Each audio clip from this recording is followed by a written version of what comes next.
Let's talk about the 4 main causes of acne. So, there's nothing more disappointed than learning in the hard way that bad breakouts don't necessarily end when you are a teenager. Coming to terms with adult acne is difficult, and I know that you're not the only grown woman dealing with suddenly adult acne. I remember that I had it suddenly turn on in the beginning of my 30s, end of the 20s. Not for long, because I immediately created the acne treatment kit to get rid of it, but it's a surprise. For me as well, it was. And many of my clients that feel suddenly it comes out and they're like, where is this come from? I thought when I was a teenager, I'm done with that. So the question is like, what are we doing wrong in our days, in our day life, to cause the condition to come to happen? So I wrote four common triggers of acne and methods that we can take to overcome them. So first one is hormonal disbalance, hormonal imbalance. Do you ever notice that breakouts seem to be worse right before your menstrual cycle? This isn't a coincidence, and fluctuation in hormones is one of the leading causes of acne breakout for women, mostly. When the estrogen hormones levels are elevated, the body responds by produce, how can I call it, like a sticky wax, like oil, that distribute and disturb the acid and the pH balance on your skin. And it's mostly comes like the week or few days before the cycle.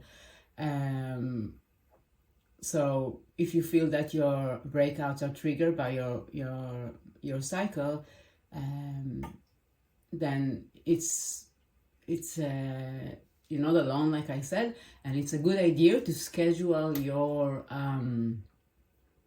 facials for cleaning if you know your period, the time of your cycle, to schedule it just like before, on the week before, to be on top of it. Another main cause of adult acne is poor diet, excessive consumptions of sugars, dairy, oil, and processed food. We all know that after a naughty weekend of eating and drinking the wrong food, sometimes our punishment comes in breakouts on our skin, or dehydrated skin if we had alcohol and we just dehydrated. As a living organ, your skin really does feed off what we put inside our body as well. And foods that are in fat, in sugars and salt should be eaten in moderation. I don't say be fanatic on anything. Enjoy life, but if you know your skin reacts, then just a little bit balance it. A lot of sugar trigger the release of androgen, which is oil producing hormone. So if you suffer from acne and eat a relatively balanced diet, then you might find that your skin improves. If you do find that you eat a relatively balanced diet but your skin still reacts, you might have some kind of food tolerance. So that's a good idea to ask your doctor or the nutrition that can send you to do a food tolerant test. Number 3, pure hygiene and touching the face. Let's face it, let's be clear. Picking, squeezing, dirty makeup brushes, facial sponges, and cheap skincare. These are bad for your skin. Well, I know that it's very tempting to pop up a pimple when it's on your face, but it's most of the time the results are going to be long healing, scarring, and more pimples, because your hands are not clean, because the skin is not soft, because so many reasons. You just bring more bacteria into the skin, and It's, if you suffer from acne, please, please, please don't do it yourself. Come to a facial. I will do it for you. Number 4 is stress. We can't avoid it, but stress affects everything. Everything. We can live in a small doses of stress, but if we are just stay there the whole day, it will affect your hormone level, and the elevating hormone stress will causes your skin to go wacko. That's it. So whatever you work full-time, or you're full-time mom, or you juggle both, chances are sometimes stress levels are high. When you stress, the adrenaline glands make the stress hormones, cortisol, release it into the body, and the body goes to fight or flight to deal with the stress. Unfortunately, it's just, you can see it almost immediately and feel it. So it's all because it's also cortisol also will release testosterone, which is the male hormone, and it can cause more oil disbalance and regulation on your skin.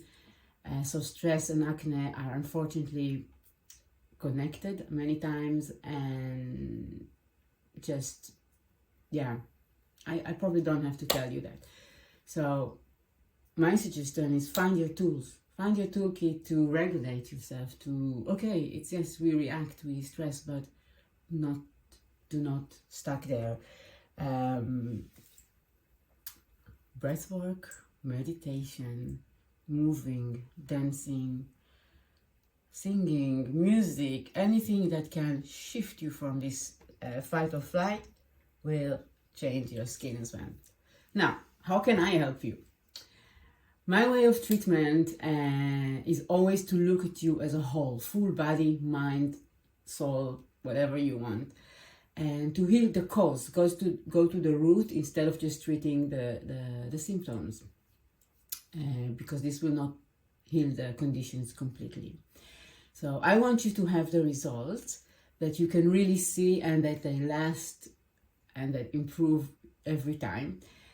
So I will personalize the facial for you, will make your skin clean and give you the best knowledge I can and tips to go home with. But again, like, if you already want to start that, then start by not touching your skin, by not picking, by make sure your makeup brushes and sponges are clean, and by being more aware to what you put inside your body. And I'm always here to help you find the best routine for your skin and to go on top of this acne in whatever age you are.